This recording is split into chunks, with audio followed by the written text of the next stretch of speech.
esclarecimentos importantes. Primeiro, queria agradecer à CBN e ao Mackenzie por propiciarem esse momento para todos nós, de estarmos juntos aqui, oferecendo esse lindo stand. Queria pedir 2 favores. Primeiro, por favor, desliguem os celulares, principalmente porque está sendo transmitida essa sessão tanto pela internet da CBN como lá fora, para várias pessoas que não conseguiram a senha para entrar aqui. E também o movimento, evitem levantar, porque, como está sendo, a câmera está filmando, atrapalha a filmagem. E fiquem até o final, que nós vamos ter o sorteio de 5 kits da CBN, com livros, já fiquei sabendo, com o manual de redação fresquinho da CBN, super legal, que nós vamos sortear no final da apresentação da Mara. Tá? Falando da Mara, nossa palestrante de hoje, desse momento, ela é Mara Luchetti, é jornalista, sócia da editora Letras e Lucros, colunista da Rádio CBN do Jornal da Globo, autora de livros nas áreas de finanças pessoais. O mais recente deles, O Assunto é a Bolsa, em parceria com o jornalista Carlos Alberto Sardenberg. Mara, é um prazer te receber aqui. Por favor, com você. Obrigada. Boa tarde. Quero agradecer a presença de vocês. Opa! Eu estou pensando em fazer o seguinte. Eu não queria fazer uma palestra, não. Vamos fazer uma conversa. Eu trouxe algumas coisas aqui para mostrar, alguns gráficos, algumas fotos, enfim, de pesquisas que eu fiz. Mas queria que vocês fizessem pergunta também, porque, senão, eu fico falando coisa que vocês não querem ouvir, o que vocês querem ouvir eu não falo, enfim, a gente fica nessa relação conflituosa. Então, para a gente se entender bem, vocês perguntam, se vocês, no meio do caminho, vocês falam, não quero saber disso, quero saber de outra coisa, pode perguntar. E aí vocês conduzem essa conversa, porque, na verdade, é uma conversa. Eu só trouxe isso porque é uma mania que eu tenho, de estar sempre com essas coisas, porque, enfim, para mostrar... Oi. Ah, tá. Eu vi você, fiquei com inveja. Agora, mais uma coisa aqui para eu mexer. Eu não sou muito boa nisso, não, então vocês vão ter que me ajudar.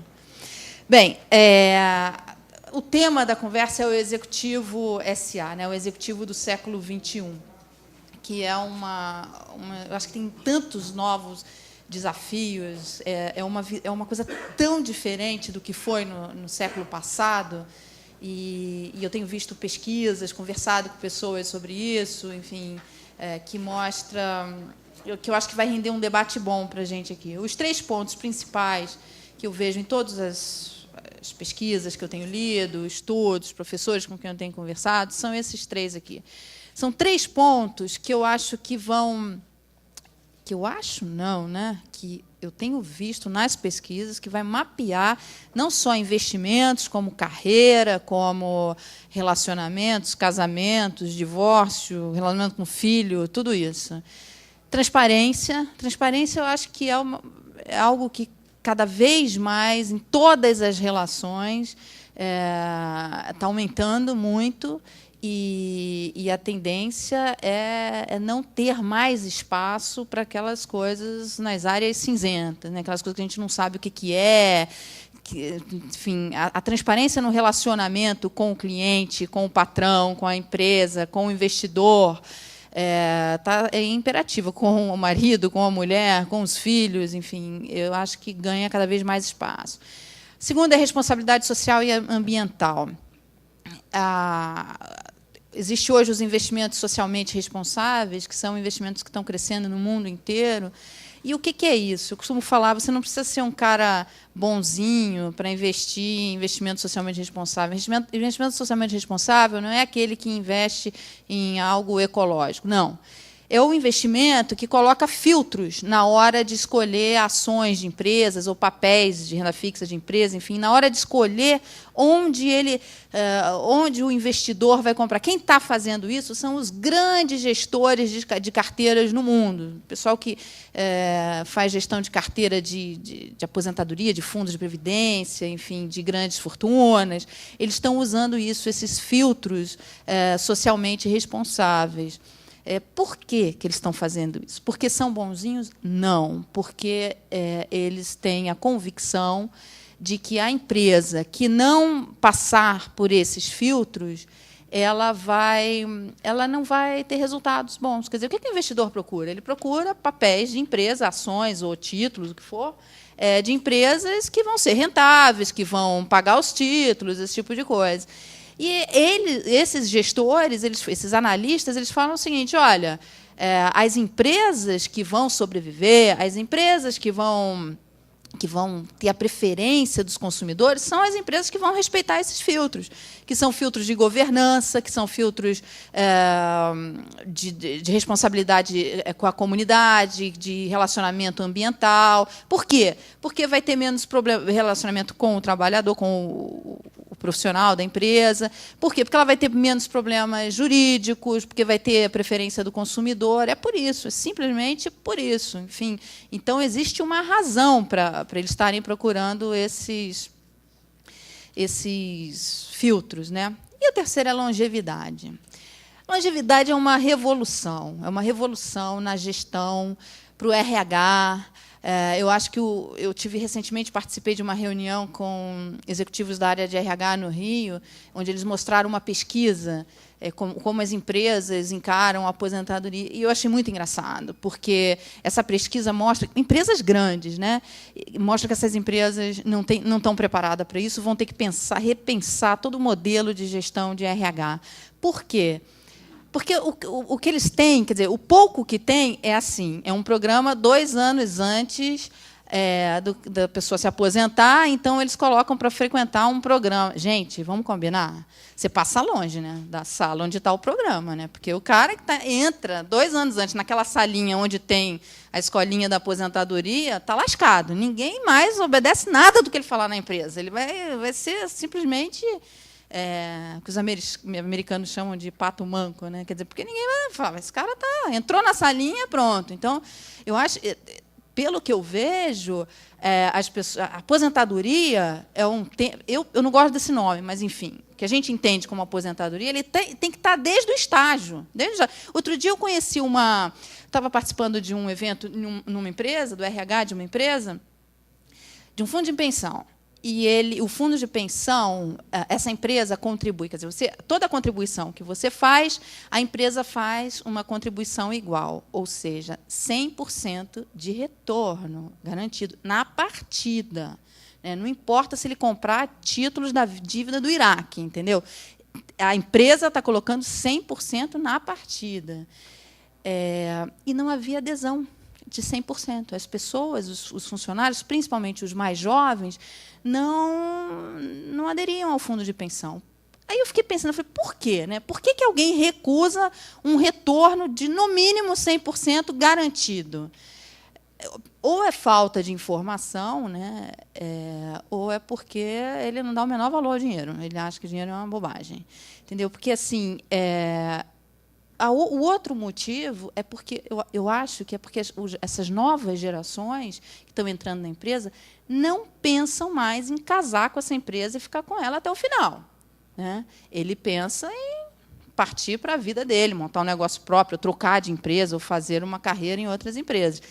Mas aí é uma outra história. Quer dizer, ele pode ficar determinado tempo e depois levar o dinheiro, enfim. O que mostra isso é o seguinte, é que existe um novo modelo que ainda não foi pensado, que ainda não foi discutido, que ainda não foi colocado, entendeu? E as mudanças já estão ocorrendo. Essa questão da longevidade, eu vou mostrar uma foto aqui, eu vou passar rapidinho para mostrar uma foto para vocês. Olha essa foto aqui. Essa foto foi publicada no New York Times e mostra a nova família. Olha lá a nova família. A matriarca é a dona Sara. Está lá, a dona Sara com 118 anos. 118 anos e corpinho de 80. Né? E a filha dela tem 95. O neto dela tem 73. Quer dizer, é uma nova família, é uma nova estrutura familiar. Né? Isso daí está causando assim vários impactos. Outro dia saiu uma matéria no New York Times também, mostrando que a taxa de divórcio tem aumentado nas pessoas com mais de 50 anos. E eles acham que isso é efeito do aumento da expectativa de vida. Porque você está vivendo muito e não vai viver muito com a mesma pessoa. Parece engraçado, mas é verdade, entendeu? Então, não vai viver muito com a mesma pessoa e não vai viver muito com o mesmo patrão. Então, mudam as relações familiares. Você imagina, né? Quer dizer, você imagina se o filho, né, o neto da dona Sara, né, filho da dona Kitty, né, que está ali, é o Bob, de 73 anos. Imagina se o Bob... Não sei detalhes da vida deles, eu só conheço a foto, porque fazia parte de um estudo de aposentadoria. Você imagina se o Bob não tivesse trabalhado, demorou a sair de casa, não saiu de casa, ficou em casa. Olha a situação dessa família, todo mundo ali sustentado pela dona Sara, né? Quem é que vai sustentar tudo isso? Quer dizer, tem que criar aí contas separadas, tem que criar independência para cada um deles, porque senão vai ficar muito pesado para um, ou para a dona Sara, ou então para o pequenininho ali de 3 anos que não sabe o que lhe espera. Então, é um impacto enorme nos costumes, nas relações profissionais, enfim, que a gente... Aqui no Brasil, principalmente, a gente ainda não está discutindo. Quando a gente fala de aposentadoria aqui, a gente está falando de idade mínima da aposentadoria, de 60 anos e tal. Enfim, a gente não entende que a aposentadoria... Alguém aqui está aposentado? Ninguém. Outro dia eu vi, na minha caixa de e-mail, vários e-mails de pessoas aposentadas. Todas elas com 52, 53 anos... Enfim, é muito novo, né? Você 53 anos, 60 anos é muito novo para se aposentar.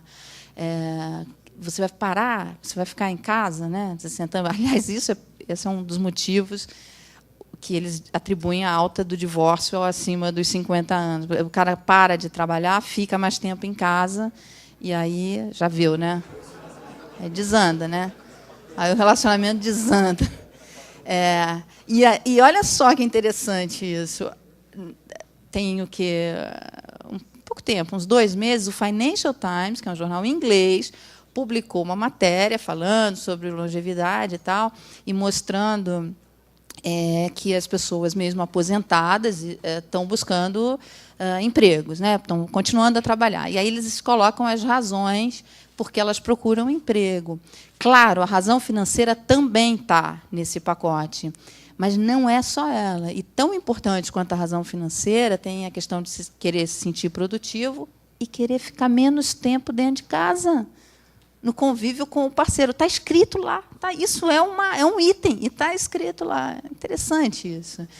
Para pensar, né? Para a gente pensar nessas coisas, do quanto que 20 anos a mais de vida, 30 anos a mais de vida, não causa só um impacto atuarial nas nossas contas de aposentadoria. Causa um impacto em tudo, impacto no próximo, enfim, na próxima carreira, o que a gente vai fazer. Outro dia também vi uma matéria no Wall Street Journal de um ator que faz stand-up comedy, e é muito famoso lá nos Estados Unidos, ele está ganhando muito dinheiro com isso. E ele começou a carreira dele depois de aposentado. E ele era um executivo da área financeira, nunca pensou em ser ator. E aí ele foi fazer um curso, ele estava sem fazer nada em casa, resolveu fazer um curso de teatro. Aí foi fazer um curso de teatro, descobriu que gostava daquilo, aí começou a fazer o stand-up comedy, aí todo mundo perguntou assim, escuta, mas por que você atribui seu sucesso no stand-up comedy? Por que você faz tanto sucesso? Por que as pessoas gostam? Ele falou, porque stand-up comedy é contar histórias reais. E aos 60 anos, no mercado financeiro, tudo que eu tenho é história para contar. Eu tenho as histórias mais, enfim, incríveis possíveis, né? E ele atribui isso. E está rico.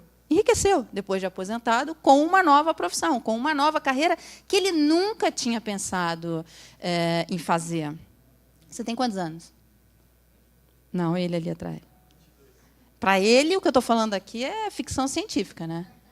Porque outro dia, tem umas 3 semanas, eu participei de um fórum na França, onde a gente discutiu aposentadoria e tal, segurança financeira na maturidade. E tinha um rapaz na sua idade, virou para mim e falou assim, eu não estou preocupado com isso. Eu estou preocupado em arrumar emprego. E ele está certo, principalmente na Europa, principalmente porque ele mora na Europa, diferente de você, que mora no Brasil, está feliz, porque aqui, né, taxa de emprego bombando.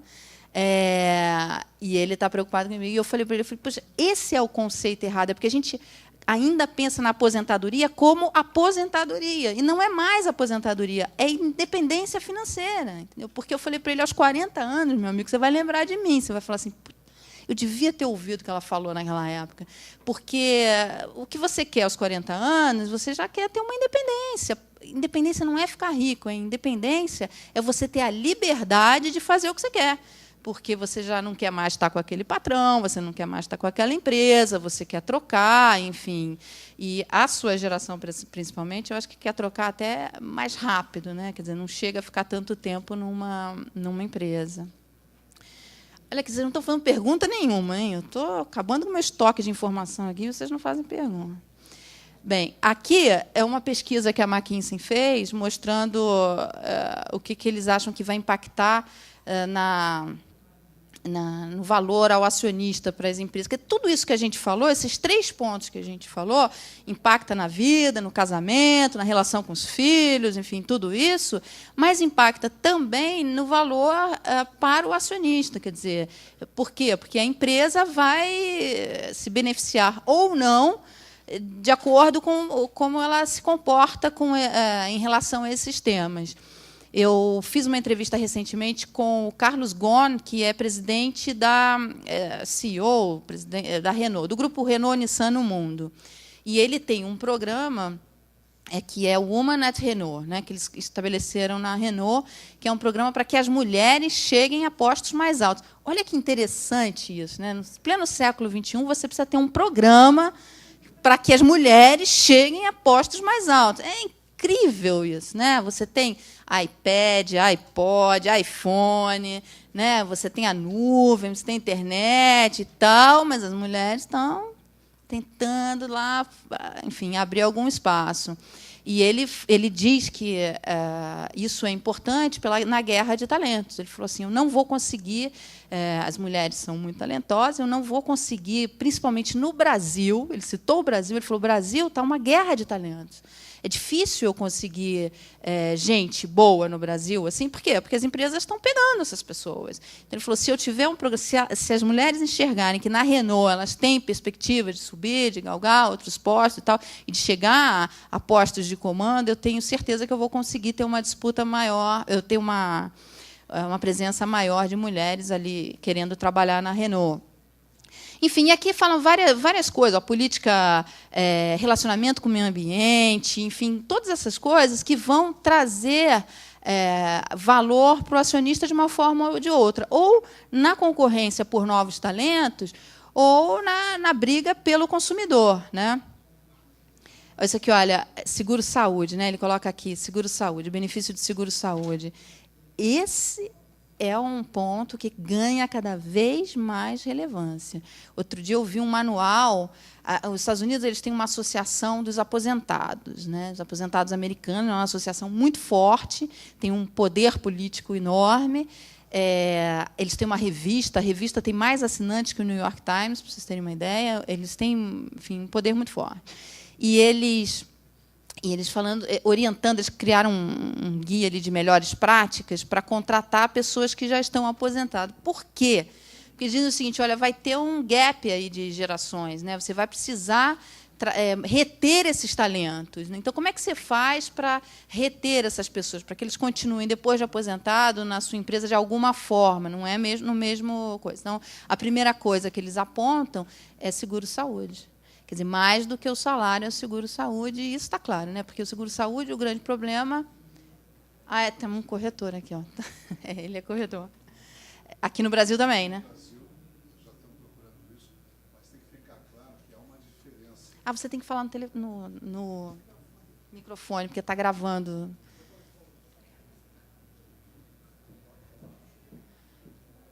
No Brasil também já acontece isso, né?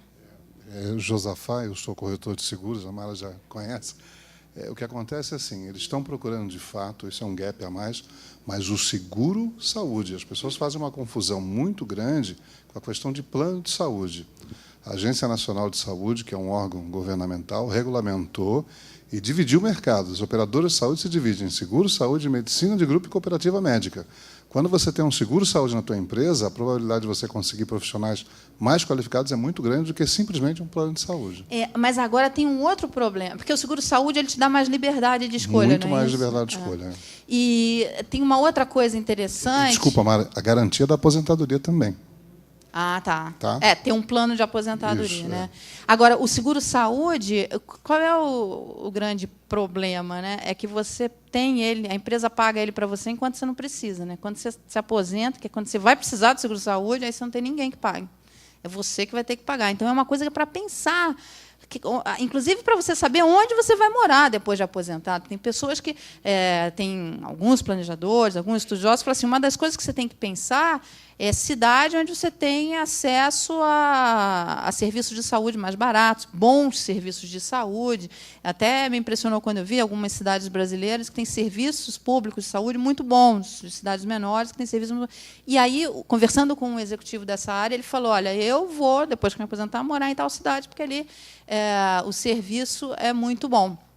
Então, ter um seguro-saúde é uma condição que essa associação americana coloca para você atrair talentos que já depois de aposentados. A outra coisa, a segunda coisa importante, é ter autonomia sobre o tempo. E isso é uma coisa interessante, porque eu acho que isso todo mundo, até hoje, já mesmo sem estar aposentado, mesmo ele que está entrando no mercado agora, eu acho que isso é uma coisa que te dá... Ter a liberdade de saber, de poder organizar o seu tempo, eu acho que é um ativo, é uma coisa que vai agregar valor. Outra coisa que eu queria mostrar para vocês, enfim, é exatamente isso, essa questão ambiental, que vai ter impacto relevante, não só na reputação da empresa e aí na escolha dos clientes, mas principalmente em processos judiciais. Tem trabalhos que mostram, enfim, como que isso pode drenar recursos de uma empresa, uma ação judicial relacionada a questões ecológicas, enfim. Tem uma outra coisa que eu queria mostrar, quer ver? Que é o seguinte. Os acionistas e consumidores ativistas, que é que vai empurrar a gente para os 3 pilares. Eu falei 3, né? Então, transparência, responsabilidade ambiental e social e a longevidade.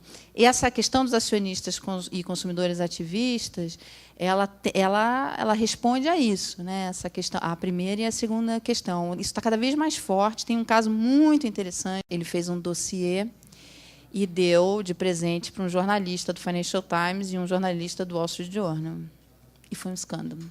Os jornais deram as matérias e, enfim, o governo teve que demitir o CEO da empresa, mudar todo o management da empresa, das empresas que ele tem. Foi feito um estudo sobre esse processo que ele moveu, enfim, toda essa movimentação que ele fez, e ele conseguiu uma valorização enorme para essas empresas com essa mudança de management. Quando ele muda o management, quando ele começa a fazer ganhos na transparência da empresa, ele tem uma valorização das ações desses papéis. Eu entrevistei esse gestor e ele me disse que está comprando empresas no Brasil. E eu perguntei se ele estava pensando em fazer a mesma coisa aqui. Ele não disse. Eu perguntei exatamente isso, ele não disse. E eu falei, e você está pensando em fazer a mesma coisa? Você acha que tem? Ele falou, não, tem muita coisa para se avançar ainda em governança, você tem empresas no Brasil com maior governança, com maior transparência, mas está longe do ideal. E ele ganha dinheiro com isso. Ele ganha dinheiro comprando empresas e melhorando, enfim, agindo, fazendo movimentos para melhorar a governança da empresa. E, com isso, ele ganha... A empresa se valoriza, vai valorizar a ação da empresa por conta disso, e ele ganha... Alguém aqui compra ações? Não. Vocês se preocupam com isso na hora que vocês escolhem a ação? Com governança? Com transparência? É interessante, porque assim, a maior parte que eu... Interessante, porque só vocês compram ação. Ninguém mais compra ação aqui? Eu venho também. Olha que interessante. Mas você aplicava de verdade ou naqueles simulados? De verdade? Eu não sabia o que era aquilo. Ah, você... Eu tinha a Fundação SESC na época, aí a gente investimento, a Petrobras colocou ações, eu estava no Banco Real, aí eu comprei como se fosse um sapato. Eu achei divertido, mas... Perdeu dinheiro? Não sei. Gente, mas você é uma investidora top de linha. É. Você é milionária, né? Está aqui só para passar o tempo, né? Não, mas hoje que eu conheço o mercado de ações, eu gosto disso, eu não sei como eu faria se eu tivesse dinheiro hoje para investir. Porque eu tenho eu compraria ações, eu sou movida a paixão. Então, assim, das empresas que eu gosto. Esse é um risco grande, né? Não sei, depende dos motivos que você gosta da empresa, né? Se forem bons motivos. Porque elas são assim... excelentes. Então, se você gosta da empresa, porque é uma boa empresa, porque é uma empresa que tem bom mercado, pode ser. Essa é uma outra coisa que está ganhando. A Merrill Lynch soltou um relatório recentemente que ela faz isso todo ano, mostrando com... Ai, isso aqui vai explodir, não? Tem que tomar cuidado com ele ali, porque ele é perigoso.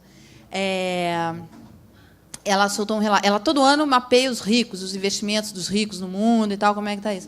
E um segmento que ela vê crescendo é o segmento dos investimentos por paixão, né, que ela chama de investimentos de paixão e tal. Mas aí, no caso, não são as empresas, aí são relíquias, vinhos, enfim, esse tipo de coisa. A obra de arte, esse tipo de coisa. Mas você, quer dizer, você comprou ações só por comprar?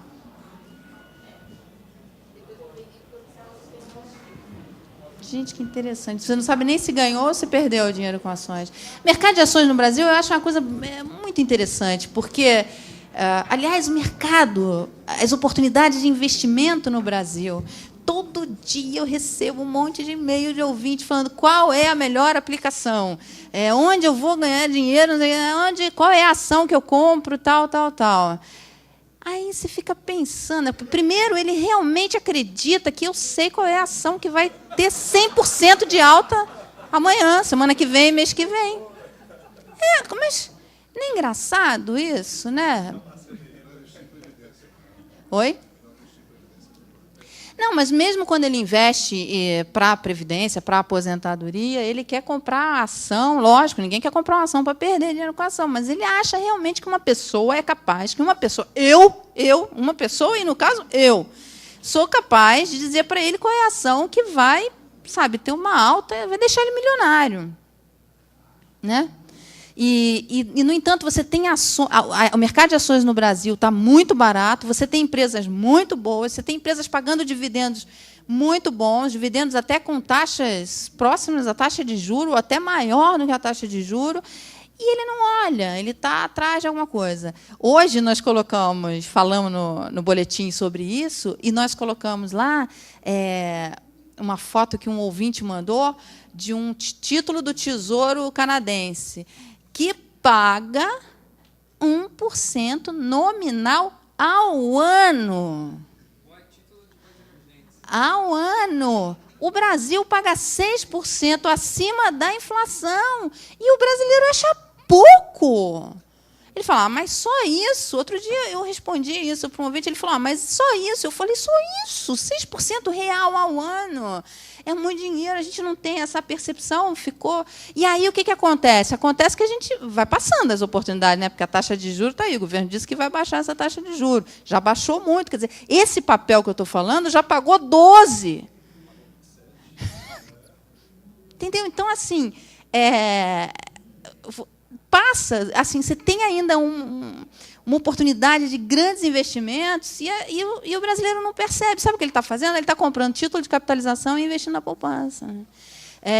Então, é impressionante isso, é impressionante mesmo. Outro dia também recebi um e-mail de um ouvinte que ele... Eu sempre bato na tecla de, olha para os teus investimentos, o que você está comprando, quanto custa aplicar nesses investimentos, tal, tal, tal. Vai lá, negocia.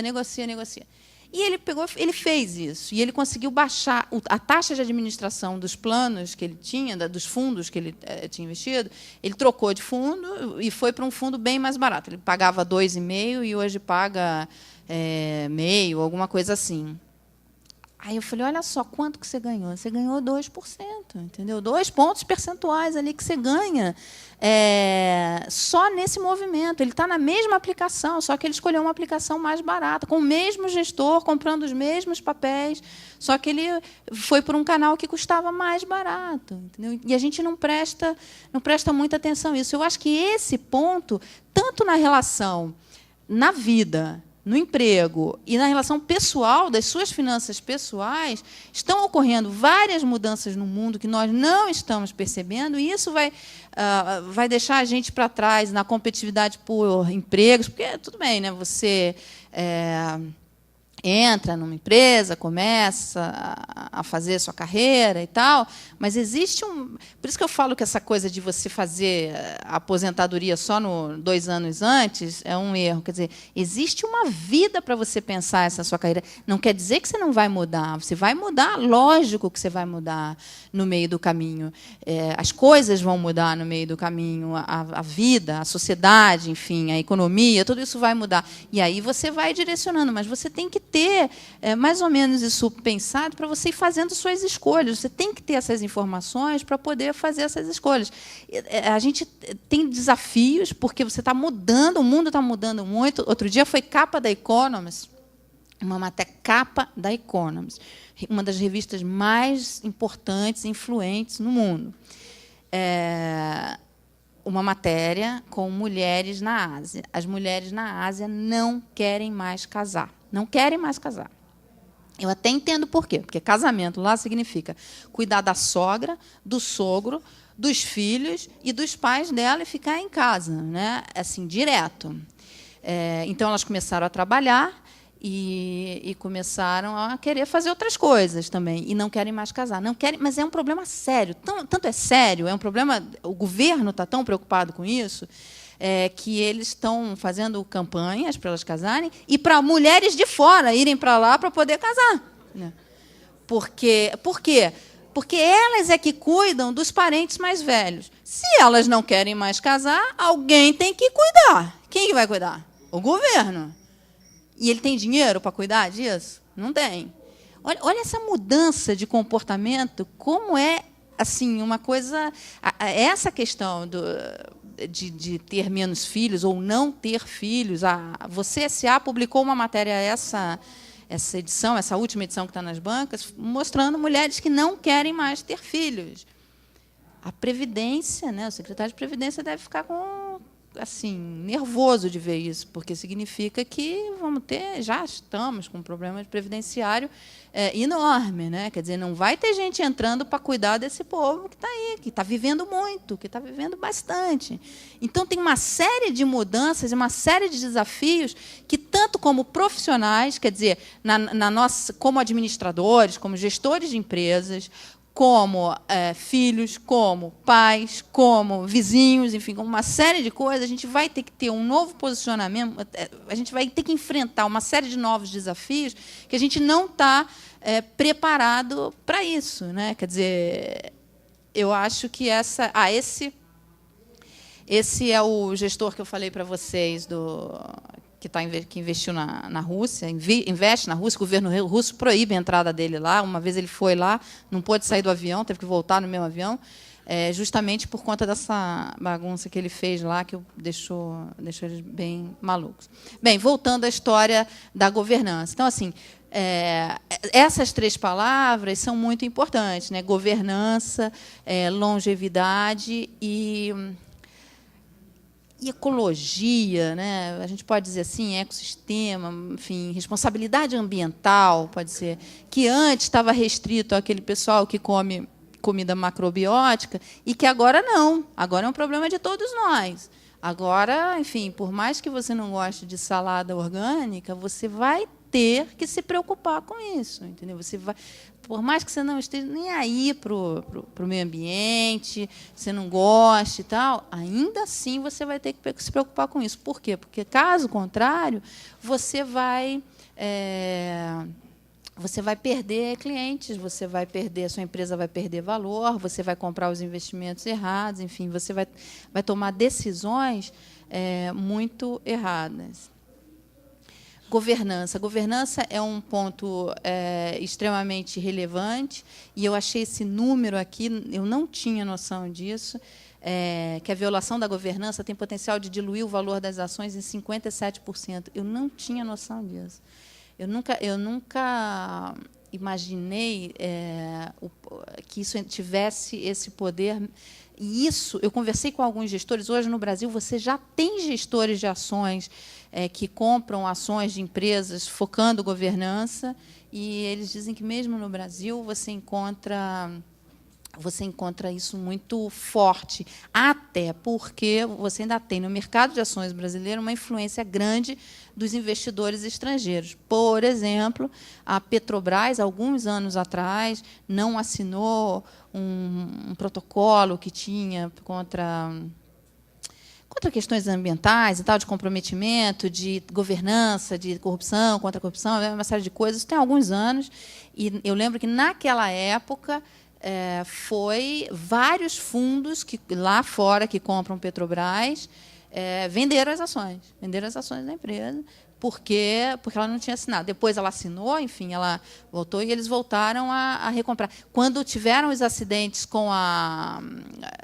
das plataformas, também teve isso, quer dizer, ela começou a ter um índice enorme. Ela fez um trabalho importante aí nessa questão de responsabilidade ambiental para poder recuperar esses investidores, porque a ação de uma empresa é uma moeda que ela simplesmente não pode prescindir, é uma moeda muito importante.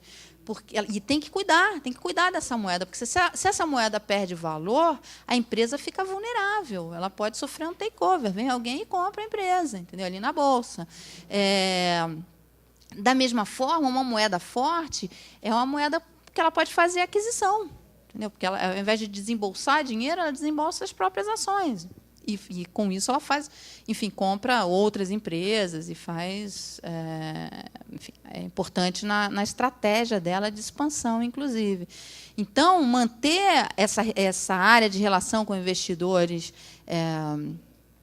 funcionando bem é extremamente relevante para as empresas. Por isso, me impressiona muito essa coisa do mercado de ações brasileiro ainda despertar pouco interesse. Olha aqui, a gente está num fórum com pessoas bem-sucedidas, pessoas bem informadas, e que não gostam de ações. Tudo bem, você vai falar para mim, mas com uma taxa de juros dessa, eu também ainda prefiro ficar fora de ações. Ok, eu concordo, isso daí é um motivo que eu acho que é importante.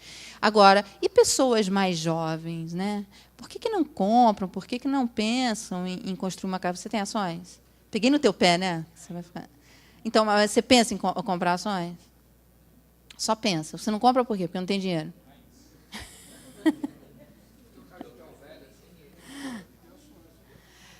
Não, imagina você... Não, você já vê porque ele tem... Oi. A que você atribui as ações da Petrobras não estarem valendo nem o patrimônio líquido dela, ou estarem bem próximos? A Petrobras, ela passou por... Tem dois pontos aí que foram muito debatidos, importantes, fora, enfim, aspectos técnicos de preço do petróleo, que for, mas, fundamentalmente, o processo de capitalização dela, né? Que não foi transparente. Olha aí a questão da transparência, que sofreu muito... foi muito criticado por investidores internacionais, inclusive.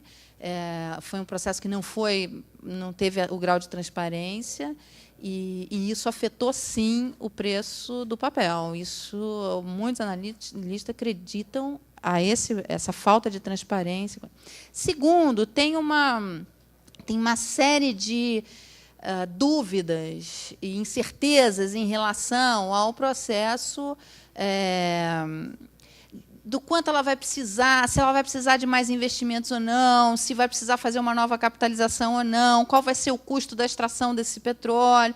Então, tudo isso são variáveis importantes na precificação de um papel, de uma ação, e que você tem muita dúvida se vai conseguir tirar num preço bom ou não e tal. E a interferência do governo. Enfim, os jornalistas ainda acham, enfim, tem mesmo do governo usar a Petrobras para outras coisas que não sejam. Ele não me falou, eu não sei. Ele não me falou. Agora, como diz o Sardenberg, você tem os 3 melhores investimentos do mundo são uma empresa de petróleo bem administrada, primeiro. O segundo, uma empresa de petróleo mal administrada. E o terceiro, a Petrobras. Então, preste atenção, porque ela está barata. Como você falou, né, está com um preço muito baixo.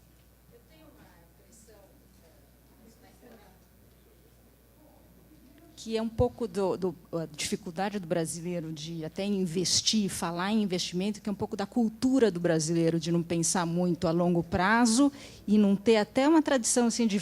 As pessoas não costumam conversar assim, você está investindo em quem? Né? Em que empresa que você está investindo? Né? As pessoas até têm um pouco de receio de falar, né? Tipo, será que eu conto segredo? Eu não conto, ou eu fiz besteira, perdi dinheiro. Né? Isso acontece muito, as pessoas falam muito quando o mercado está em alta. Repara, quando o mercado está em alta, quando você pega alguns anos de alta do mercado, aí todo mundo começa a falar que tem ações e que ganhou dinheiro com ações. Cunhado, principalmente. Essa história do cunhado, eu brinco com isso, mas é verdade. Hein? Tem muita gente que compra ação por causa do cunhado. Isso que você falou... em 2008, primeiro semestre de 2008, a bolsa lá no topo. Eu peguei um táxi e o taxista, enfim, ele reconheceu pela minha voz, que eu era da CBN, que falava sobre investimentos, e aí ele falou, já que você está aqui, eu vou te contar minha carteira de investimentos, o que eu estou fazendo e tal, porque eu resolvi comprar ações e vender e tal, eu estou comprando pelo home broker, eu estou ganhando um monte de dinheiro. Eu falei, poxa, ele porque tal, faço isso, faço aquilo. E aí ele me contou a seguinte história. Que o sogro... Aí que ele vendeu tudo para comprar ações, que ele estava comprando ações, e quase que ele vendeu a casa dele, mas a mulher não deixou. Eu falei, nossa, que sorte que você tem de ter essa mulher, né? Aí ele disse que só a casa que ele vendeu. O resto ele vendeu o carro, e aí financiou, aí pegou o dinheiro, e ele pegava dinheiro emprestado para investir. Ele estava investindo, ele era o Jorge Soros da Bolsa Brasileira. Aí ele pegou... o sogro dele, olha isso, é verdade, hein? O sogro dele ia fazer uma reforma na casa, no quintal lá da casa, ia fazer uma piscina. E para o fim do ano, para as férias e tal. Ele chegou para o sogro, primeiro semestre de 2008, isso. Hein? Ele chegou para o sogro e falou assim: me dá esse dinheiro que eu vou investir na bolsa. E, além da piscina, você vai fazer a churrasqueira. O resto da história você já sabe. Né? Eu nunca mais vi esse taxista. Perdeu o táxi, perdeu a mulher, perdeu o sogro, ainda deve ter levado uma surra ali da família inteira. Né? Porque até hoje esse sogro está sem piscina, sem churrasqueira e sem o dinheiro. Então, muito cuidado. É engraçado isso, assim, porque a gente fala, mas é muito recorrente. Outro dia, tem umas 3 semanas, a gente levou ao ar lá no Jornal da Globo o caso de uma menina, uma jovem médica, que ela aplicou em ações no primeiro semestre de 2008, porque o primo disse para ela, uma dica do primo. Então, ela comprou ações.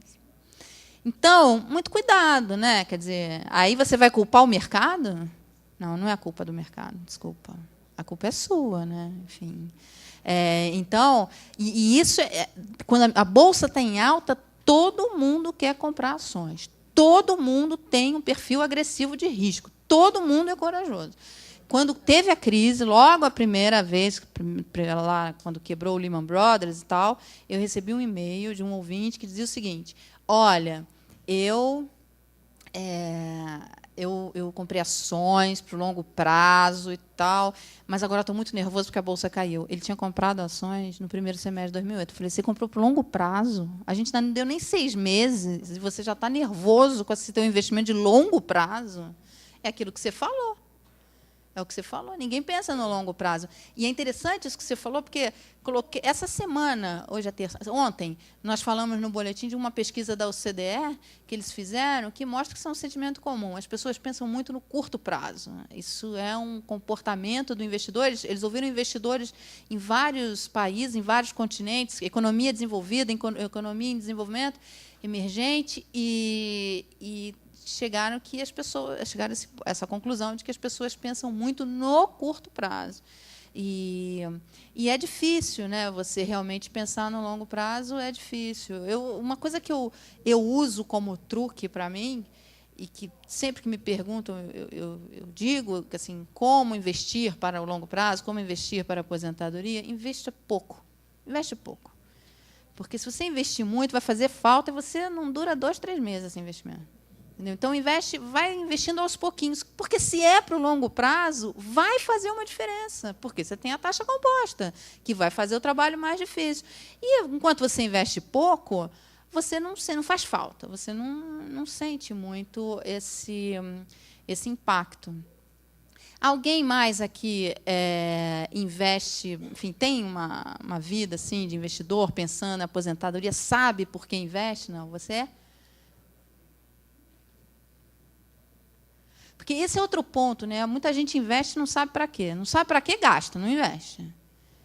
Eu, na verdade, eu fiz uma consultoria. Peguei um consultor, disse, olha, eu estou com tantos anos, eu tenho uma reserva de X, eu quero daqui a 10 anos ter X. Qual ter Y, eu quero saber qual é o investimento que eu tenho que fazer para alcançar. O que eu tenho que fazer. Mas era um consultor independente? Não, na verdade, era de ações. Aí ele me fez, fez as contas lá, era bem arrojado o investimento pela minha idade, pela minha meta, era uma proposta arrojada, pela minha meta. E daí eu teria que investir para atingir o que eu queria, mas no risco. E eu sou conservadora. E assim, para você ter ideia, o meu nível de conservadorismo, eu sempre falava jogar na bolsa, nunca investir na bolsa. É muito comum isso. E aí, daí, eu foi exatamente nessa época, 2008. Ai. Mas eu fui conservadora, eu peguei 10%. Ele tinha me sugerido 70%. Ai. Eu falei, então, só para começar, eu vou com 10%. E eu nem olho, sou igual a ela. Eu nem olho como é que está. E você trocou de consultor, né? Não. Porque o cara que te falou para investir 70% de cara na bolsa... Isso é uma coisa... Não era o cunhado, não, né? Não era o taxista, não era. Assim, hoje o meu maior investimento também não sei se é certo ou errado, mas é em previdência privada. E quando você fala previdência privada, são os planos de previdência. Os planos de previdência. Você sabe quanto você paga nesses planos? Não, eu sei, assim, é uma coisa que eu fidelizei junto ao banco para X anos, para não haver necessidade, é um valor. A minha meta é arrojada, então tem que ser um valor.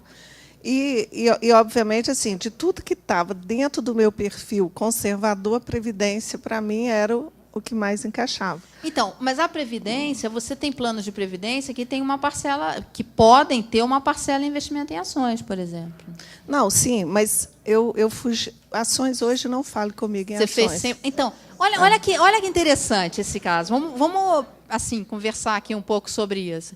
Ela entra na bolsa, né? Ela compra ações porque ela tem uma meta ambiciosa de acumulação. Perfeito, faz sentido. Você tem uma meta ambiciosa, então você tem que correr mais risco para ir atrás do investimento, enfim, de um retorno maior. Aí ela tem uma perda assim, enorme, porque ela pega uma crise. De cara, ela encontra uma crise, a mais violenta do século, enfim, como estão prevendo, vai ser a crise mais violenta.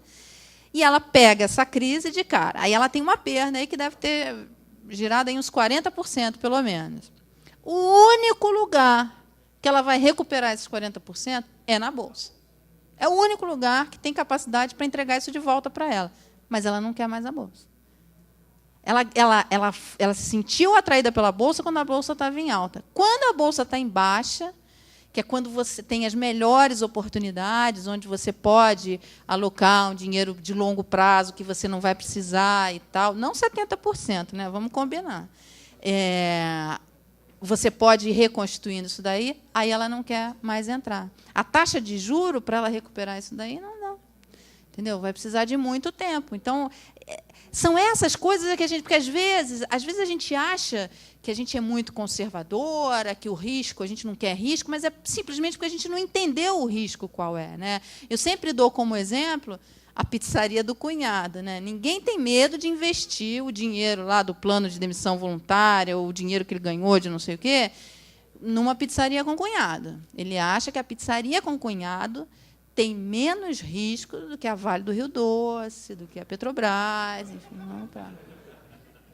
Ele realmente acredita nisso. E tem um caso real de um amigo que comprou, que se aposentou não, entrou num plano de demissão voluntária, investiu numa empresa, que até hoje eu não entendi que empresa que era. Ele pegou todo o dinheiro e investiu numa empresa que faz perfurações submarinas, uma coisa que tem a ver com submarino, com pesca.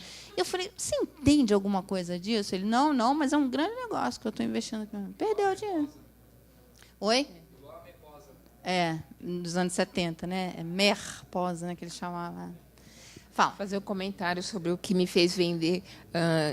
Lembra do Collor, né? Lembro. Então, todo mundo aqui lembra, eu acho assim, a gente acredita um pouco no que o governo promete, né? Não sei se eu estou certa ou errada, porque o Sarney falou, confie na poupança. A gente confiou e quebrou a cara. Agora, tem uma outra coisa. A Bovespa, ela está investindo, Bovespa BMF agora, né? Investindo em educação financeira e focando os jovens. O que significa isso? O que significa, primeiro, por que ela está fazendo isso? Porque é o negócio dela, ela quer que mais investidores comprem ações. Isso é uma coisa importante na hora que a gente estiver decidindo sobre investimentos. Hein? Quem paga o seu consultor? Faça essa primeira pergunta. Porque de graça ele não trabalha. Não existe uma ONG para, olha, nós vamos ajudar você a ficar rico na bolsa. Eu não conheço essa ONG. Então, assim, ou vai ficar rico com investimento. Não é isso. Então, alguém tem que pagar. Alguém tem que pagar. Quem paga? Quem paga esse consultor vai te dizer muita coisa sobre as respostas que ele vai te dar. No caso dela, quem pagava ele? Uma corretora. Ele ganhava a corretagem. Por isso, ele indicou 70% em ações. Por isso. Só por isso. E, principalmente, no início de 2008, quando até ele sabia que o mercado estava numa alta muito forte. Bem, se for um corretor de seguros, vai falar para você que o melhor investimento é seguro, é plano de previdência. Com corretor de seguros. Então, assim, se for um corretor de imóveis, vai dizer que é um imóvel. Então, muita atenção a isso. Em alguns países, existe a figura do consultor independente. Aqui no Brasil, ele começa a aparecer. Você tem duas formas que esses consultores são remunerados. Uma é quando você paga para ele. E eu acho isso muito interessante. Eu acho muito interessante você pagar, e a obrigação dele é com você, porque é você que está pagando para ele, não é verdade? A outra ele ganha um rebate dos fundos onde ele aplica o seu dinheiro. Não estou dizendo que é errado, não. Pode ser certo, tem pessoas muito sérias que fazem isso, enfim, pode ser uma alternativa, né? Quer dizer, você pode, mas ele tem aí uma carteira cheia de fundos de investimento e ele faz a tua alocação. A proposta dele é encontrar a melhor coisa. Agora, são as duas formas que eu vejo de consultoria de investimento, porque o restante tem um interesse. Ele vai vender o que tem interesse para ele, entendeu? Então, a corretora de valores é interessante? Porque eles têm times de analistas muito bons, têm boas corretoras. Mas agora, você tem que entender que ele ganha dinheiro quando você compra e vende ação. É assim que ele ganha dinheiro. Então, o interesse dele é que você compre e venda ação. Entendeu? E, de preferência, muito. né? Muito que é para gerar um volume de corretagem muito alta. Essa pergunta, sabe, quem está pagando o meu consultor, vai te dizer muito sobre como analisar as respostas que ele está te dando. Você que tinha mais uma pergunta para fazer? Não, tinha alguém que fez? Então, eu acho essa questão do governo. Tem uma coisa interessante, essa coisa do governo. Alguns confiam, outros não confiam, enfim. Quando foi aberta a possibilidade de você aplicar parte do FGTS em ações da Petrobras, eu ouvi muita gente boa, gente informada, jornalistas que trabalhavam no Jornal de Economia, meus amigos, e que falava, não vou comprar de jeito nenhum, porque isso daí é coisa do governo, e coisa do governo não presta, é sempre o problema, ele vai fazer. Eu falei, olha, isso não é coisa do governo, isso aqui é uma oportunidade de você comprar ações e você trocar uma parte desse teu investimento que rende muito pouco, que é o FGTS, para um rendimento que tem um potencial muito maior de ganho. Você tem que avaliar isso. Ele, não coloca o meu dinheiro na mão do governo. Eu falei, onde você acha que está seu dinheiro? Eu perguntei para ele, você aplica em quê? Em fundo de renda fixa no banco tal. Eu falei, e onde você acha que o banco tal está botando o teu dinheiro? Em títulos do governo. Em títulos do governo, que foi o grande negócio, que é o grande negócio. Por quê? Porque é conservador, porque paga uma taxa de juro alta. Eu vejo isso na minha família acontecer já há algumas gerações, que é trocar todos os investimentos por imóveis e viver de renda em cima desses imóveis. Então, meu avô fez isso, meu bisavô fez isso, meu pai faz isso. E eu vejo, apesar de ter alguns altos e baixos, uma certa coerência nessa direção. A pergunta é, o imóvel é um bom investimento realmente para uma aposentadoria, para você pensar num investimento em longo prazo? Imóvel é um bom investimento. É uma classe de ativo, um bom investimento, sim. Agora, nenhum investimento é bom quando você coloca 100% da sua carteira nesse investimento. A minha sugestão é que você pergunte para algumas pessoas, seu pai, seu avô deve conhecer, que têm imóveis na região central aqui de São Paulo, que compraram imóveis lá para viver de aluguel. Pergunta quanto que eles estão recebendo de aluguel. Caiu muito, porque desvalorizou, porque os imóveis estão antigos. Pergunta pessoal que comprou imóvel naqueles prédios que nunca entregaram, naqueles prédios que desabaram. Gente que comprou imóvel e que o inquilino não pagou. Para viver de aluguel, o inquilino não pagou.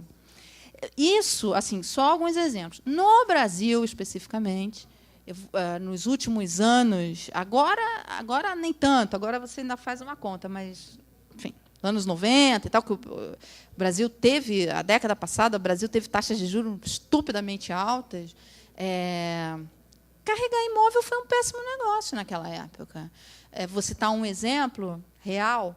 Eu trabalhava no Valor Econômico e estava na redação, e eu era editora de investimentos. Eu costumo frequentar as páginas de relação com investidores das empresas abertas. Eu estava na página do Itaú, do Banco Itaú, e estava fazendo simulação. Ele tem uma página muito boa de relação com investidores, e estava fazendo algumas simulações de investimentos ali nas ações do Itaú. Ele tem isso, vocês podem fazer essa experiência. E aí eu coloquei lá. A gente já tinha tido a crise de 98, a crise 97, 98, a gente tinha tido umas 4 crises. E eu fiz uma simulação com ações do Itaú, uma aplicação de $100 mil em ações do Itaú. Aí a aplicação mostrava um determinado valor ali, quanto que estava dando. Quando eu vi esse valor, eu fiquei espantada, eu não achei que fosse tanto. Aí eu fui falar com uma amiga minha, que tinha comprado, naquela época, eu fiz uma simulação em 10 anos. Tá? Eu fui falar com uma amiga minha que, naquela época, naquele período que eu simulei, comprou um apartamento de $100 mil em Higienópolis. E eu perguntei para ela, quanto que vale seu apartamento hoje? E ela, toda feliz, virou para mim e falou, está valendo R$500 mil, R$500 mil. Eu tenho um apartamento de R$500 mil, Mário. Puta, que legal, né? Que coisa bacana. Sabe quanto ia dar se eu tivesse comprado ações do Itaú? 6 milhões. 6 milhões. Era a diferença. Aí estava uma outra amiga na conversa, falou assim, Mas aí ela teria corrido um risco muito alto, porque ia ter concentrado os investimentos dela numa única ação. Eu falei, você tem toda a razão. Que ela tivesse investido só 50%. Não é verdade? Então, assim, essa questão dos investimentos, eu acho que, primeiro, uma coisa que é uma regra, essa coisa da diversificação é muito importante. Porque, do mesmo jeito que ela poderia ter comprado ações do Itaú, ela poderia ter comprado ações da Mesbla, né? Então, aí é melhor o apartamento, não é verdade? Banco Santos. Então, essa questão da diversificação que os analistas falam, ela é muito relevante, ela é muito importante. Saber, sabe, fazer uma carteira em que você contemple diversos ativos. Pode ter imóvel? Claro que pode ter imóvel, mas, sabe, gente, questão americana. O que aconteceu nos Estados Unidos? Porque, como todo investimento, o imóvel também, você tem que saber comprar quando é para investimento. Hein? Não estou falando para morar, não. Para morar, você tem que comprar o lugar que você gosta, que você quer morar, enfim, como você se sente bem. Agora, como investimento, eu acho que é muito difícil, porque você tem que saber comprar aquele imóvel. Porque, se você paga muito caro, o que acontece? Acontece o que aconteceu com os americanos. Por que eles pararam de pagar a hipoteca? Porque eles viram que eles estavam pagando a hipoteca de uma casa, de um apartamento, de um imóvel, que não valia aquilo que eles estavam pagando. Que, se eles fossem vender o apartamento, eles não iam recuperar aquilo, mas a diferença era muito grande. Então, eles fizeram uma conta e falaram, não vou pagar. E está certo, não é verdade? E aí deu no que deu. Então, tem que saber, a questão de investir em imóvel, tem que saber mesmo como comprar. É um investimento que não é simples. Você tem que fazer pesquisas, você tem que fazer uma série de coisas para poder investir. Você quer fazer uma pergunta? Eu gostaria de ouvir você falar sobre clube de investimentos. Clube de investimentos. Eu acho essa ideia super legal, para te falar a verdade. Já teve uma época que não estava completamente esquecido, depois voltou, agora está, enfim, tem gente procurando. É engraçado você perguntar isso, porque a gente recebeu uma dúvida lá no Jornal da Globo, que a gente vai até fazer matéria com eles sobre isso, de um grupo de estudantes que eles querem montar um clube de investimentos para ele. Eu acho perfeitamente legal. É bom, entendeu? É uma forma de investir mais barata, você junta recursos. Agora, você tem que tomar um certo cuidado, né? Porque quem é que vai fazer a escolha dessas ações? Então, quem é que faz a escolha dessas ações? Eu acho que você tem que definir uma estratégia, entendeu? Porque nesse clube, por exemplo, tem um que estuda veterinária, um que estuda engenharia, um que estuda medicina e um que estuda direito. Quem que vai escolher as ações? Entendeu? Então, esse negócio de escolher as ações é uma coisa importante, sabe? Senão vira um jogo, como ela falou, vira um jogo, né? Porque quando você fala de bolsa, assim, vou jogar na bolsa, apostar minhas fichas, né? Fichas, o que eles chamam de fichas é o dinheiro que ele dura, assim, a batalha para conseguir, eles chamam de fichas. Jogar na bolsa é a aplicação que ele acha que vai fazer. Então, assim, tem que mudar e torcer, né? E começa a torcer. Você descobre que fez o investimento errado quando você começa a torcer para aquilo dar certo. Aí você fala, investimento não é jogo, não é torcida. Se você começou a torcer, meu amigo, tem alguma coisa de muito errada. Entendeu? Outro dia eu estava conversando com uma pessoa que falou, não, agora eu estou torcendo para essa bolsa, ver se emplaca. Eu falei, não, aí você está contando. Aí virou jogo mesmo, aí é um jogo. Aí você vai depender de sorte, enfim. E uma sorte enorme, né? Porque você vai depender da sorte dos gregos, dos franceses, dos chineses. Não é só a sua sorte, tem a sorte de um monte de gente envolvida nisso daí. Então, é uma coisa que você tem que tomar cuidado. Agora, respondendo a tua pergunta, você está pensando em montar um clube de investimento? Não. Na verdade, é uma modalidade que algumas operadoras oferecem, algumas corretoras de valores, né, que oferecem. Olha, você pode operar pelo home broker sozinho, mas nós temos aqui um clube para você começar devagar. Ou pode fazer as duas coisas, né? E o clube é o seguinte, você às vezes tem um banqueiro que ele faz, não é mais um banqueiro, ele era presidente de um banco, mas já saiu, o Manuel Horácio, que era presidente do Banco Fator. Uma vez ele me deu uma entrevista, ele faz as aplicações da família dele num clube de investimentos da família. Por quê? Porque economiza imposto, né? Porque já fica meio resolvido ali a parte de sucessão ali na herança, já fica meio estabelecido. Então, é um veículo interessante, né, para você fazer isso daí. Agora, se não há esse clube, assim, ou de funcionários... Outro dia eu peguei um caso de um ouvinte que eles fizeram um clube para juntar dinheiro para ir para a Copa, não sei de onde, entendeu? Então, enfim, se não, você tem os fundos de investimentos. Se é você sozinho ou se é pouco dinheiro, o fundo de investimento ainda é o melhor caminho. E agora você tem uma coisa muito interessante, que são os ETFs. Alguém aqui sabe o que é ETF? Né? Engraçado isso. É uma coisa muito interessante. Você vê coisas interessantes, Tesouro Direto. Ninguém oferece. ETF é uma coisa interessante no Brasil, que é o seguinte: o que é o ETF? É um papel que você compra, como você compra ações.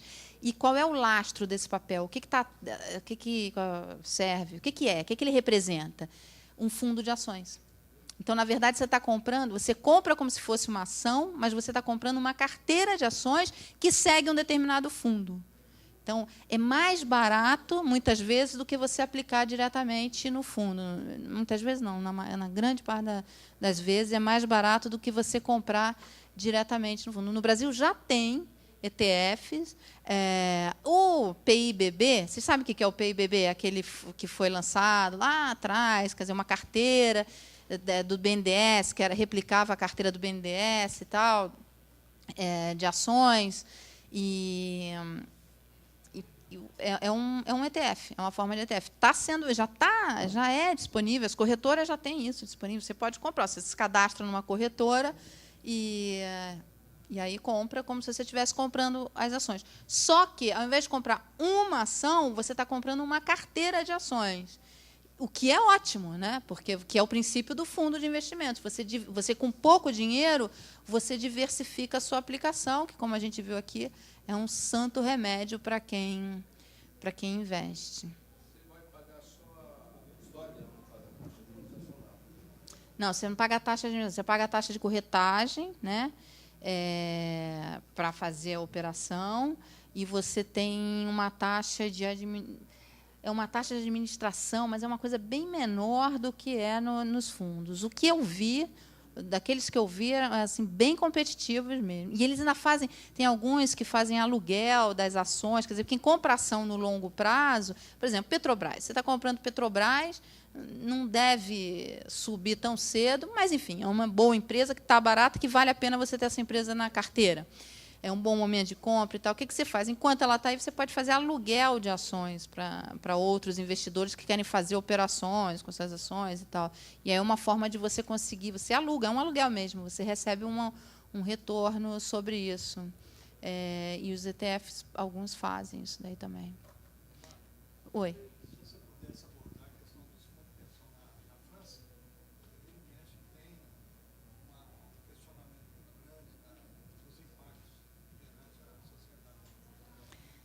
Não só na França. Não só na França.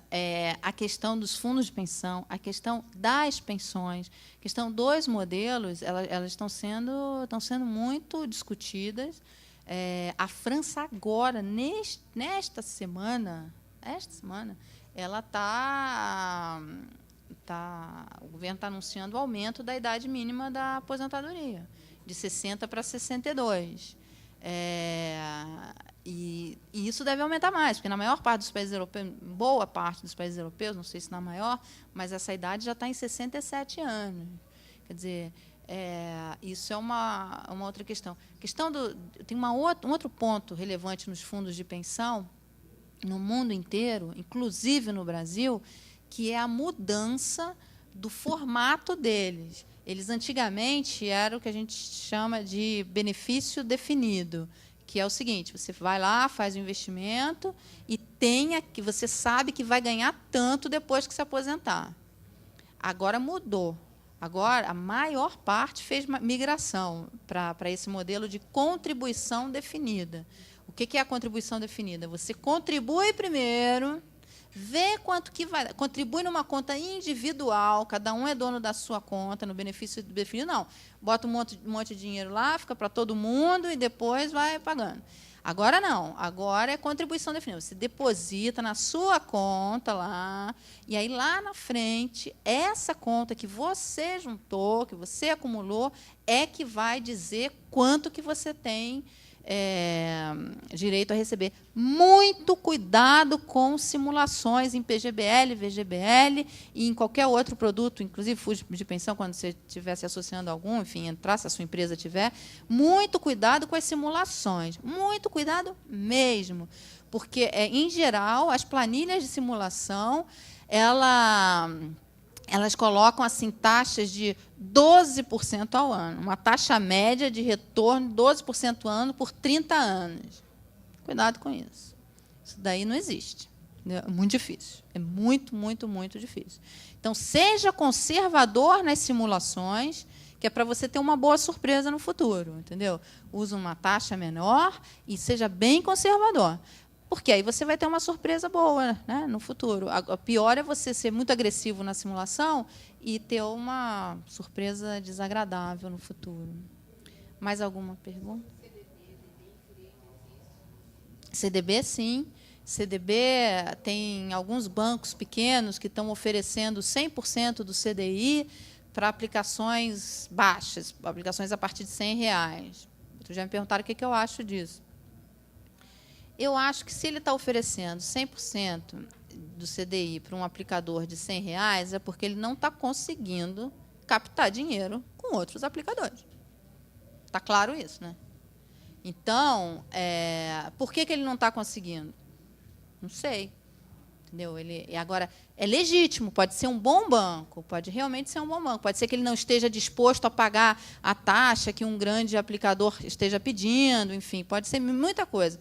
Mas sempre com a atenção de que o retorno é proporcional ao risco que você está correndo, né?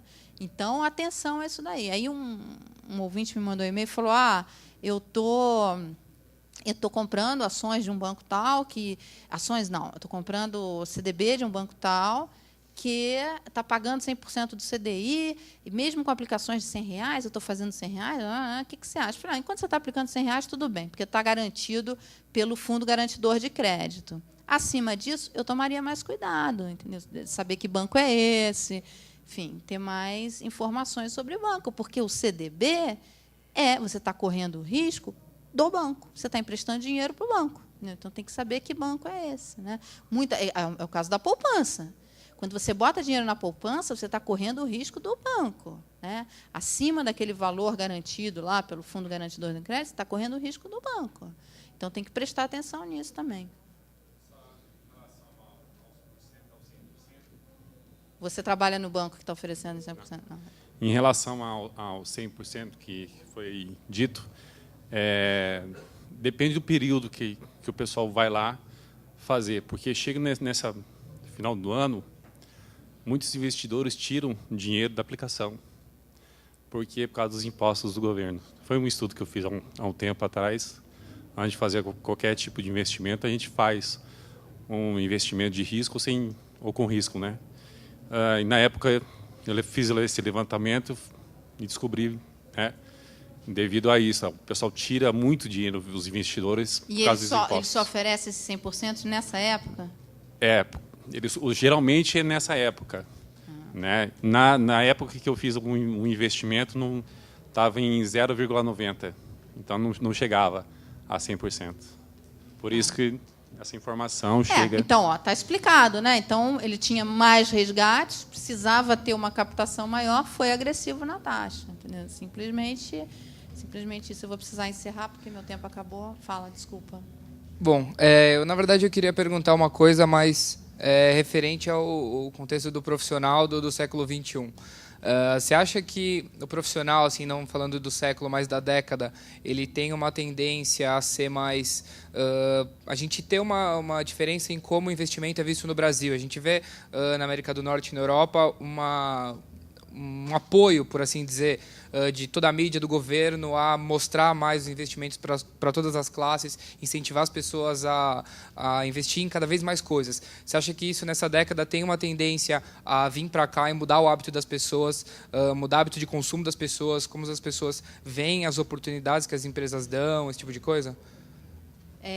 Em relação aos investimentos, o governo lançou a Estratégia Nacional de Educação Financeira, ele está colocando a educação financeira nas escolas também. E agora, acho que ainda falta muito para caminhar. A gente tem, no blog da CBN, eu coloquei um link para alguns anúncios que governos do México, do Chile, Israel, Turquia, enfim, que eles fazem para mostrar, para falar sobre investimentos, falar o que é, enfim, produtos bancários, investimentos, tal, o que é isso. Então, existe mesmo uma preocupação dos governos para isso, e eles fazem investimento. No Brasil, ainda é tímido, mas está começando, está começando. Em relação a oportunidades de trabalho em empresas e tal, eu recomendo uma entrevista que eu fiz, está no site do Jornal da Globo, com o Carlos Ghosn. Ele fala coisas muito interessantes. Então, uma coisa que ele falou que me chamou muita atenção é o seguinte: ele falou assim: toda vez que tem um funcionário que eu quero premiar, eu mando ele para o Brasil.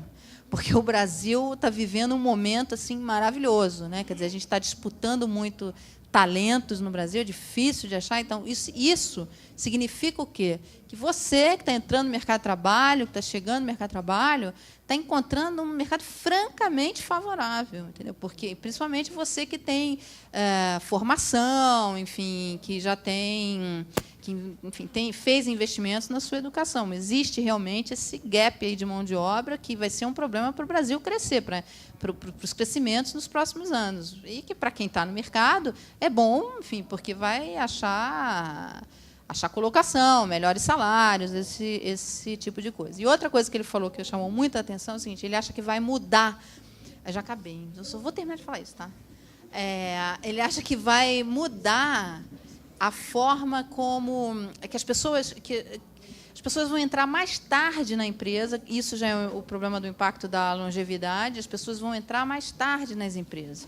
Os profissionais vão chegar mais tarde na empresa e vão sair mais tarde também. Enfim, vão ficar na empresa por mais tempo, porque hoje você tem, em algumas empresas, ainda aposentadoria compulsória por 60 anos ou 65 anos, que são pessoas ainda muito jovens para se aposentar. A Inglaterra, esse ano, acabou com isso, proibiu a aposentadoria compulsória nas empresas. Eles não têm mais esse...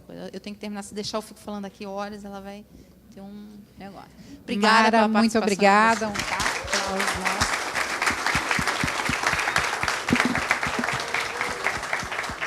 Tenho certeza que tem um monte de gente louco para sair daqui para ver qual é o próximo investimento.